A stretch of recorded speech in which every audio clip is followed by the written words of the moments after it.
From Collective Digital Studios, here's Scott Weller, Sean Callett, and creator Matt Santoro. They're joined by Holiday's Brad Blake and Amanda Roberts.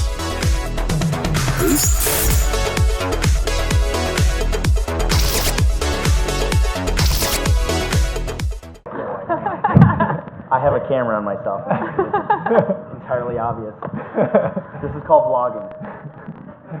You're all on the internet forever, just so you know. Say hi. It's a good thing we sign releases. Yeah, right. So this is the third and final segment for the MCN challenge. We already heard from Holliday and Whistle Sports. This is terrifying. I got it. You got it? All right. Before we dive in and really meet Matt and talk about the project, Sean and Scott, did you want to tell us a little bit just about CDS? Yeah. We are a creator and content first media company. And I know what you're all thinking. What the hell does that mean? And what it means for CDS is organic viewership at scale. And what it means for our brand partners is a hyper-engaged audience that is more likely to respond to their advertising message and buy their product. I can't believe it's the first time ever I've agreed with Linda Yaccarino. It's all about selling something at the end of the day. We do things a little differently at CDS. We've got an amazing group of partners and creators. We've got 800 creators in our network. Some of the biggest names on YouTube, Snapchat, and Vine. Logan Paul, Lily Singh, Harley Morenstein, Rhett and Link, Shay Mitchell. That's Santoro. Matt, I was going to get to Matt. Our 1,200 channels do about 2.5 billion views a month. We pride ourselves on helping our partners like Matt build their brands off YouTube and on YouTube. Matt will have his first book in August of 2016, Mind Blown. He just got back from South Africa and will be in his first movie next year. On YouTube, we help Matt create great content. If you don't know Matt, Matt is the king of listicles. He creates educational content with a comedic twist. He's got close to 5 million subscribers. Hey, I'm on the internet. Just do your thing. Act natural. He's got close to 5 million subscribers. He's doing 100,000 more subscribers a month. His page averages 750,000 views a day. He just won a Streamy Award. He is absolutely one of our best talent and super brand safe. I need to get Scott to follow me around and do Yeah, right. He's like my hype man. Yeah. Just walk in. With his publicist as well. Great. And I know when we were talking, you were saying there's a lot of obviously, I guess, competitors in this space. That you have a unique approach to how you work. I think we have a slide on that. Yeah, thank you. Yeah. You want to talk a little bit about that? Sure. I mean, I think authenticity is something that everybody can talk about. When we think about this, it starts with really being boutique. There are competitors in this space that have 100,000 YouTube channels that they manage. And that's an aggregation model, and they're selling media, and they're offering some custom content from some of their top creators. But for us, it's all about just the top creator class. We specifically have fewer channels so that we could have personal relationships with our talent, so that when we're working with brands, we can go to Matt and say, Matt, is this something you're interested in?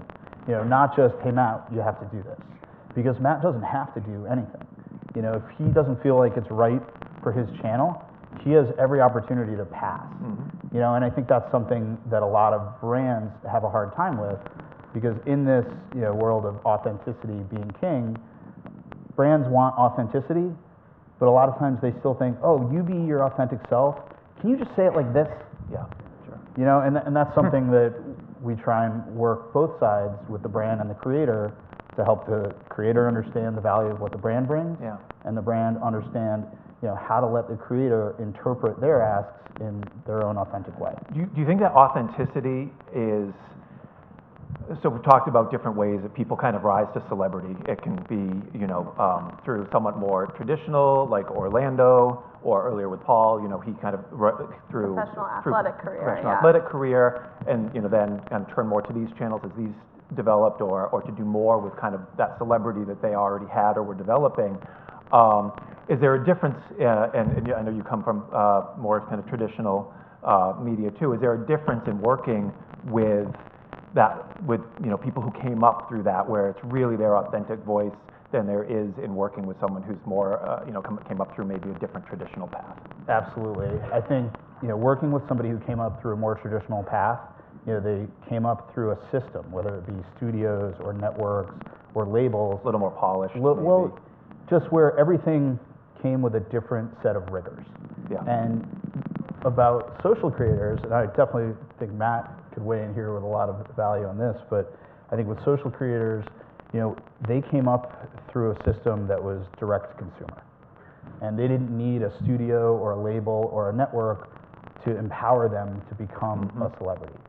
And I think what we see with social influencers, when they're meeting up with fans, or because they spend so much time talking to and meeting up with fans, these are a community of people rather than an audience that you're trying to reach.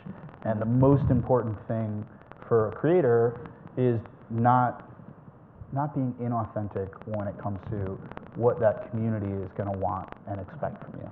Yeah, I think that a part of being a social influencer is, and having an audience on YouTube, is people care. I think this is the difference between maybe traditional, one of the many, between traditional and say digital, is that people care just as much about who I am as my content. So I think that's the difference, is that, you don't necessarily know who the actor is, but you love their character and you love the television show. Whereas me, if people just didn't like me as a person, I would lose my audience. It doesn't matter how good my content is, it's because they like me. They're inextricably tied Yeah. Right, together. Yeah. but that also is why, and this might answer for a lot of you probably watch some YouTube videos and go, how does this guy have 8 million subscribers? He's making challenge videos, shoving marshmallows up his nose, you know what I mean? I don't know if that's ever actually happened, is it? But that's how you explain it, is that they like that person. They don't care necessarily about the quality of the content. Often the quality of the content is there. I mean, that there is a degree to that. There always has to be some degree of quality. But for the most part, it's a degree of quality as well as they just like the creator. Well, So, I was going to say, I would have to think that it's kind of a two-way street, right? They get to become very comfortable with who you are as a creator, and I'm sure that you're a lot more comfortable with what they're looking for as an audience. And I think that, right now we've already seen you're capturing some live content right now to publish for My Brother's Keeper. Yep. Can we talk a little bit about that strategy, knowing exactly what your audience is craving, how you deliver on that, and maybe particularly in this case for our creative ask? Yeah. Sure. So when we look at the task for My Brother's Keeper, going third among the MCNs, we thought it would be a good way to really extend the social conversation. And Matt, in particular, and this kind of goes to like how we approach things in general, it's what's the alignment, whether demo or kind of content-based, and then how do we tap into what the creator does best. And in this case, Matt is an educator. And with his infotainment style, he has his main channel with a few distinct formats, and then he has a vlog channel, which is really growing quickly, and that's all about real time. It's what's happening in the moment. So for this particular task, to build on what we've seen so far today, Matt will create a dedicated vlog from his experience here, talk about the My Brother's Keeper initiative, and create a compelling call to action to share the message and the content on Twitter. And we were even talking about maybe doing a direct retweet link in the description of his video click to tweet. that will help everyone just more easily amplify the message. Well, I would have to ask though, if your primary kind of content format on your YouTube channel is listicles and infotainment, isn't that a great way to get a message across, you know, about statistics behind My Brother's Keeper. I mean, that seems like it's a perfect parallel with the initiative and with your current content style, so why not go that route? Yeah, I mean, it's all good, really. Like, I mean, I do my videos week to week, so there's nothing stopping me from doing something, you know, putting something in the description and driving people to that. You know, that video could get 1 million views in a week. That drives a lot of engagement, but what's nice about my vlog channel is that I consider them sort of my core audience. They're the most engaged people because they have chosen to subscribe to both channels, and there's daily videos that come out on that channel. So I've seen, you know, I've seen heavy engagement on that channel for anything I've ever asked them to do. So that's why I thought that a custom video, something like this, and we were talking about value added earlier. I'm very much a big proponent of that. Very true. You know, the days of just asking people to do stuff, you know, jab, jab, jab, right hook. I know you all know what that means. If not, look up Gary Vaynerchuk. But you know, it's give, and then ask. And that's kind of what I do with my business is I provide value. I show them a little bit of Boston. I show them what I did today. I show them hanging out with my friend. But then I have a message in the middle of it, which is check out My Brother's Keeper. If I just uploaded a video saying, go check out My Brother's Keeper, well, why?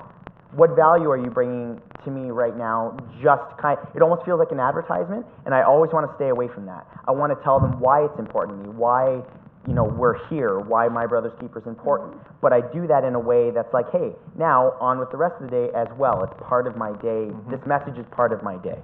So as part of it, I know that we connected you with one of the young men who's in My Brother's Keeper here in Boston, and you did an interview with him. I did, yeah. Over Skype. I'd love to hear just a little bit, if you don't mind giving away a little bit of your inside baseball on what you're going to kind of do with that content, and kind of a little bit about what your plan is for this, you know, over the next, like, should we expect to see things over the next couple days, and if people want to, you know, kind of want to see your content, Sure. where they should be looking for that, and how well, to find that. Well, first of all, I have 2 YouTube channels, so if you want to write this down in your phone or your tablet, it's youtube.com/Matthew Santoro, or you can also go to youtube.com/Matthew Santoro Vlogs, which is this channel here, and you're all going to be in that, so check that out.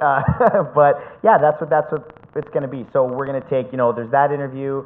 There was multiple angles taken, and I basically interviewed this young man and just heard his story. He, you know, met President Obama. Super cool. This is the type of stuff where, you know, it's a perfect example of providing value. Instead of just saying, hey, here's the statistics on this. People tend to feel like about that. It's nothing exciting. But I'm interviewing him. He's telling me his life experiences, how it affected him, what he does with My Brother's Keeper. All of that stuff, it's value added, but again, there's a message inside of it. So I'm going to integrate that into the vlog in some way, and it's fun.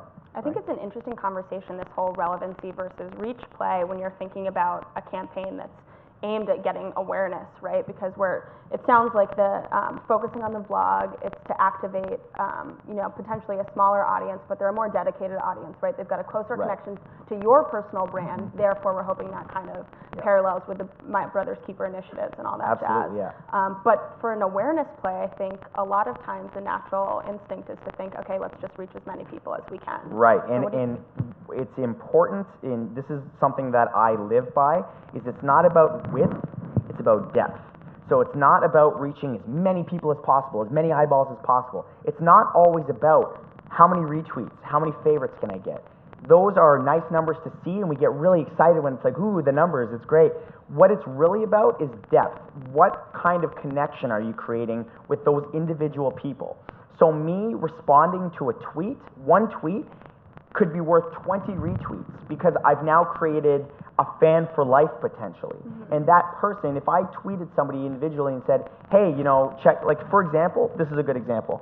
If I put in the blog, and I just thought, so I might do it, all the people that tag me on Twitter and use hashtag MyBrothersKeeper, which I believe is the hashtag, you know, I might say, hey guys, for every single person that does that, I will personally tweet you back.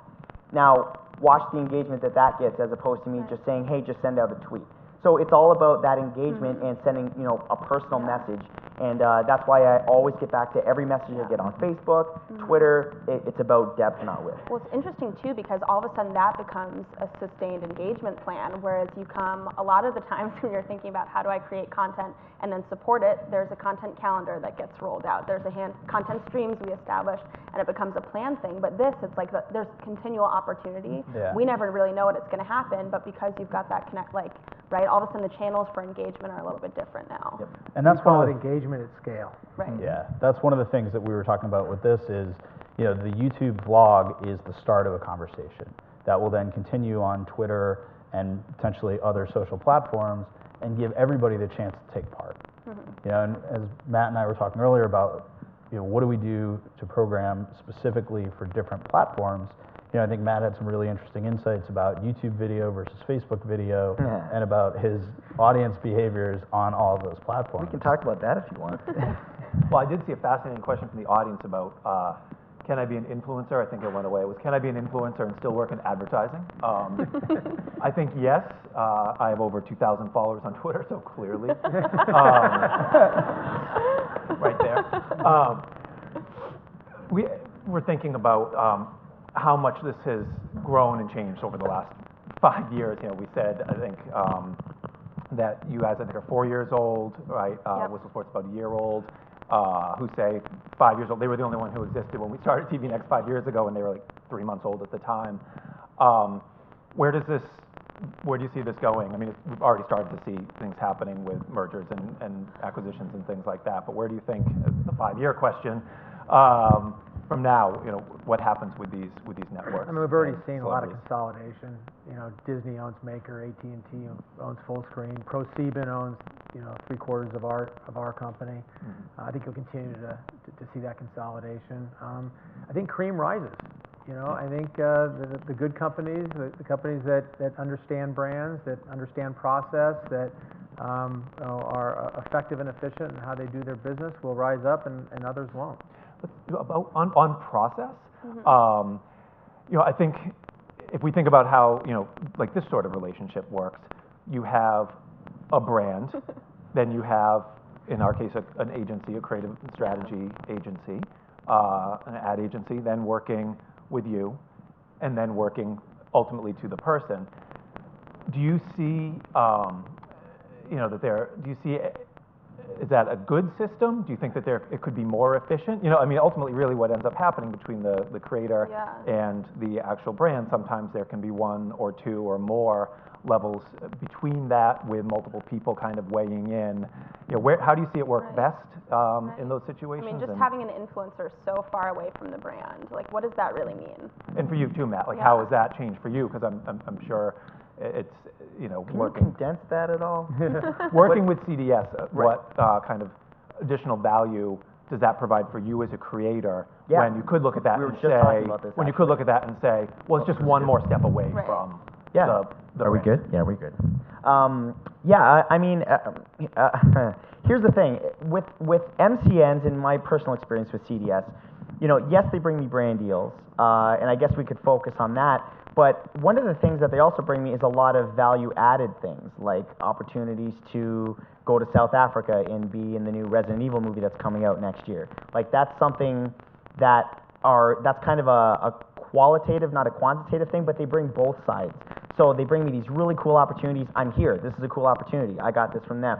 I wouldn't have got that if I didn't have CDS. So they bring the brand deals, but they also bring the value-added stuff too. And the combination of the two, I feel like, really helps my brand, because I'm making money. Everybody likes making money, but also it helps with my brand with the qualitative stuff. But also the brand deals that they bring are like you were saying, is they get to know me and they get to know my brand and what I am and am not comfortable with talking about, and not necessarily even comfortable with, but just what is a good fit and what isn't. And like we've done some really successful campaigns. We just did one with Coffee Mate, which I have a series called Facts in 5, where you learn all about one topic in 5 minutes or less. And we just did one about shocking facts about coffee, that, you know, things you never knew about the drink that you drink every day. So it ended up getting a lot of press because between me, Justine, and Toby Turner, which are some good friends of mine, we all did it in our own way, and it got picked up by multiple news sources as a really unique way to do a brand integration. Right. Well, when you're talking about having... we're getting to we're wrap it wrapping up. Okay. I just want to say, when we're talking about having a good fit, and obviously you were brought here today because they thought you were a good fit for My Brother's Keeper, what is it about Matt that's really adding value to this initiative and that's going to help once the content launches? Like, why is he our guy? Well, I think because Matt is an educator, and his audience comes to him for the type of information that they are more open to learn about My Brother's Keeper and take action with it. Great. Awesome. So we'll watch for the content, Yeah. watch for Matt's content And coming out. subscribe and follow me on Twitter and all that. And follow Brad. And me. All right, thank All you. right, thank you guys. Thanks, guys. Thank you.